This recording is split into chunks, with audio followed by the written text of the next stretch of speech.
Hello everyone, and once again, welcome to our prediction series on Nintendo in 2020. In the last first part, we talked about the danger, or at least challenge, when it comes from the next generation systems, PlayStation 5 and Xbox Series X, which we highly recommend you check out. And once again, with me, we have the great, the only Rogersbase. What's going on, everybody? Excited to talk to you guys today about some Nintendo games. Exactly, and we need some Nintendo games following the lackluster presentation, or what would I say, performance during the Game Awards this year. Okay, let's start with it, because yes, there were a few Nintendo exclusives. We had a new trailer for No More Heroes 3, which looks good. Yeah. At first I thought it was a Studio Ghibli exclusive coming for the Switch. Oh, that's funny. We went in completely different directions, because the very beginning of it, when the guy was running through that tropical island with the little alien thing, I thought, oh my god, are they rebooting Star Tropics? Because the first thing we saw was the Nintendo Switch logo. It went like click, and then you saw that image of the kid running, and I thought, no way. I mean, this would be a really out there type thing, but like a reboot of Star Tropics, a revival of that super old franchise, that could have been really cool. And then it ended up being No More Heroes, and I'm still excited about No More Heroes, but at the end of the day, I'm still, kind of wishing that it was a new IP or something else. Then we had something that I think people were way more hyped about. Both of them are coming up obviously in 2020. Bravely Default 2. That is a game everyone has been waiting on for quite a while, since the last game came out. Yeah, the art was beautiful, and obviously I loved the original Bravely Default. It was interesting though, because even during the trailer, when they announced it's Bravely Default 2, it's strange. They're going by like Final Fantasy naming or something like that, because there already was a Bravely Default 2. We had Bravely Second Layer. So I don't know really what their plan is with Default, if they're going to bring back the characters from the original game or something and make a direct sequel, or if it's a totally new story. It looked like it's completely new, but I'm really not sure. All I know is I'm excited for it. They brought back the great musician, and the art already looks beautiful, so I'm there day one.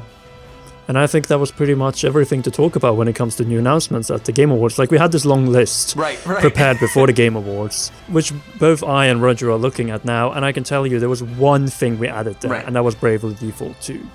So the biggest question that it comes to mind is that in the first half of this year, and then I mean the first Nintendo Direct, because it's obvious that we'll need one before, I would say at least PAX East, so the end of February, we should have. I feel we're getting a January Direct right after the new year. I feel like we're going to get an early January Direct this year, because it's been a while since the last full-fledged one. Like, we've had some miniature Directs with Hero and with Terry's release, but there really haven't been there hasn't been a big direct in a long time. I think, when was the last one? I have to look to my channel and look at my playlist and see when the last... September. Was that really the last one? Wow, yeah, so we've got to have one in January then. Absolutely, I feel that as well, and if they kept Zelda away for some reasons, then maybe it could show up there, because Nintendo decides that, okay, beginning from 2020, we'll only show our new first-party trailers and stuff at our own events. And, okay, I would understand that. I would actually respect that as well. Yeah. If they want that first-party exclusivity to the Nintendo Directs, and that's the only way to see the reveals and E3 Nintendo Directs, if we don't see Zelda at the first Nintendo Direct, Breath of the Wild 2, then I have a feeling that the game is no longer a 2020 game. Yeah, I also think that is something that's more of like an E3 level type announcement. I feel like if we were going to see more of Breath of the Wild 2, that seems like something they would really want to show during E3 time. But even after E3 this year, man, I feel like all the companies are sort of winding down the importance of E3. And so I really don't even know if that's something that's on Nintendo's mind. I think Nintendo is sort of the one that really went all out this year, right? They had the really cool booth with Link's Awakening, and then they had... like the Luigi's Mansion area and the Pokemon area with the stadium with Dynamaxing. So, I mean, again, they could have some really cool booth next year with Breath of the Wild 2 theming, but I don't even know if they're really going to need to do that. Like, Zelda is always a game that is being shown at the biggest events. Breath of the Wild was only shown at E3 or Game Awards or the Nintendo Switch presentation. We got that little tease in the reveal of Twilight Princess HD so it was shown in one. Yeah, I honestly am right there with you, too, where I think if they don't show it during the January Direct, it's not going to be a 2020 holiday game. I think they have to show it in that January Direct if it's going to come out at the end of the year. And, a lot of the time, like, they even had this with Smash Brothers, if you remember, in that first big Direct of the year, where it was like, oh my gosh, we're getting Smash Brothers this year, and then it ended up coming out at the end of the year. I feel like that would be the situation that Breath of the Wild 2 would be in for this year. And there's, again, so many other games for them to cover that I feel like if it isn't coming out this year and there's other games that are coming out, those games are the ones that are going to be highlighted. Things like Metroid Prime 4 or Bayonetta 3 or, the Xenoblade remake. Obviously, we're going to see more of Animal Crossing during that Direct if that's coming out in March. Maybe even a little bit of Tokyo Mirage Sessions. Obviously, we're going to have to get the new fighter character for Smash Brothers. And to me, I'm wondering if they're just not gonna go the route that they've been going with the other Fighter Pass characters, but they actually have like a full portion of the Direct dedicated just to the Smash character and showing off their gameplay. And then boom, it comes out next February. Like they're not gonna actually split up the two. Yeah, they could just do that, what they did in September, pretty much with Banjo, and do a full showcase. Which is another argument why we could see a shadow drop of the 5th DLC fighter and say that we have a Direct in February, just like this year. So this is something I want to talk to you about. First off, I think if they do end up shadow dropping the character, and it's in like a February Direct or something, and we don't get one in January, then I think that character is not going to be a big name character like a Sora or somebody like that. I think it would be someone along the lines of like Cosmos or Phoenix Wright or something like that. I don't think they would shadow drop a character as big as Sora, even though that would be crazy and exciting. I don't think they would do it. And as for, you said the second Fighter Pass, I actually don't think we're going to get a second Fighter Pass. I think when they said we're making additional DLC characters, I think when they said that, they mean we're going to create new DLC characters until we're done creating DLC characters. We're not going to create new stages with them. Maybe we will, maybe we won't, but we're not going to put ourselves in that box of every character has new music and new stages and all these new extra things that come with them. I think it's just going to be a character sort of in line with what they have with Piranha Plant right now. Obviously, if you got the game during its first month or first couple months or whatever, you got Piranha Plant for free. But now if you get the game, you have to buy Piranha Plant separately. And I could see them doing that with the other additional DLC characters. And I don't think they're going to want to put themselves in the box of saying, here is the next Fighter Pass and it's 5 characters and they all get a stage. I think it'll just be DLC characters, and sometimes they'll get a stage if they're from a new franchise, if they end up. I have a feeling that they might go the same route, especially when it comes to characters that are already, characters which franchises are already represented in Smash. Right. Like if Geno, for example, gets in and is one of the next upcoming DLC characters, and a lot of people think Geno probably will. Geno doesn't need a stage. They throw Geno in there as his own character and maybe put in like a Forest Maze song, and that's it. Exactly, because the only characters I really could see if they add in that maybe needs stage and music, that would probably be like a Master Chief or something like that. Something to that extent, right? Something like the characters that we got in the first Fighter Pass. I mean, if they're going to add other additional characters moving into next year that already are in franchises we know and love and that already have representation, there's no need for that. Exactly, and I think that Fire Emblem Three Houses, in terms of DLC, could go the same route as Xenoblade Chronicles 2 did with Torna. And since we are on the topic already on Xenoblade Chronicles, we have Xenoblade Chronicles Definitive Edition coming out. And do you think that it's coming out in the first half of the year or second half of the year? I think it's coming out, actually, I don't think it's going to be first half or second half. I think it's going to be smack dab in the middle. I think it's going to be, it's in a weird zone. I think it's going to be like a June, July type game. Would probably agree with that, and that is also a way that they're probably going to do another push for Xenoblade Chronicles 2, because, hey, play the original and then play the sequel or game that takes place at the same time, but you'll not understand unless you play the game. And we also know that Monolith Soft has another team working on a new IP, and that seems like something that they would show off at E3, or like either at E3 or the very first Direct of the year, right? So if they do show it in the first Direct of the year, then I would say that maybe we'll get Xenoblade in the first half of the year, like the definitive edition. But if they don't show it and they end up showing the new Monolith Soft IP at E3, then I do think that it's going to be like a June, July type game. And they'll say, hey, this is coming out in just a few weeks, but by the way, we have something new coming from Monolith Soft as well for later this year. And then boom, we see that new IP game. Or for 2021, or early 2021, exactly. Yeah. And I'm not exactly ready to move to E3 territory yet, because we need to talk about one more game, and that is Animal Crossing New Horizons. Of course. I think a lot of people underestimate the size of this game, and that is because Animal Crossing isn't as popular in the West as it is in Japan. In Japan, like I think around 45% of all Animal Crossing New Leaf sales were in Japan. Wow! Wow! And that speaks volumes, because Japan is not as big of a market as that. When you look at the number of Switch sales, Japan is actually quite far behind the US, for example, and not even comparing all the world. But even talking about what you were saying, where people underestimate it, if you look at the North American sales of Animal Crossing New Leaf, Animal Crossing New Leaf sold 3 million more than Super Smash Bros. On 3DS did. So just put that in perspective. Animal Crossing sold 3 million more than Smash Bros. On 3DS. So I do think that New Horizons is going to really cause a big push in terms of sales for the system, and I think they're going to ride that wave, like I said, even going into the holiday, where I wouldn't be surprised if they end up having an Animal Crossing bundle for next year. Yeah, especially with the whole new crafting system and totally build your own island concept. I can't wait, man.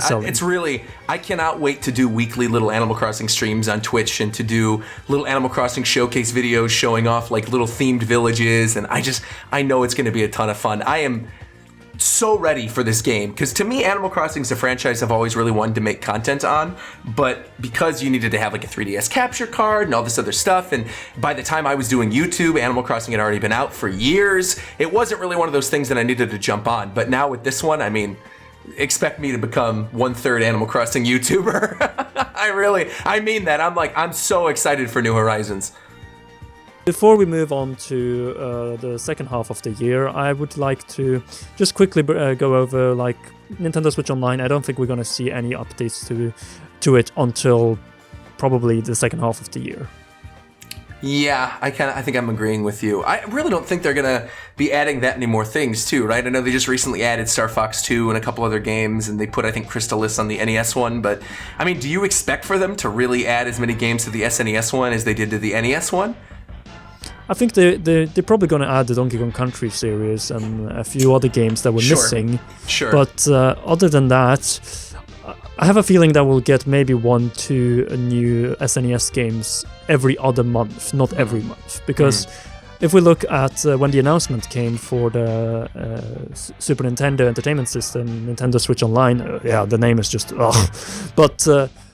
But still, it took 2 months until we got the first new games after the launch lineup. So I have a feeling like every other month, or maybe every third month, we'll have new games to look forward to when it comes to Nintendo Switch Online. And then maybe we'll get some new updates regarding the service itself come September, because they usually use the September Direct to do this kind of stuff. It's more hardware heavy, and it's also more heavy on the holiday push and Black Friday sales.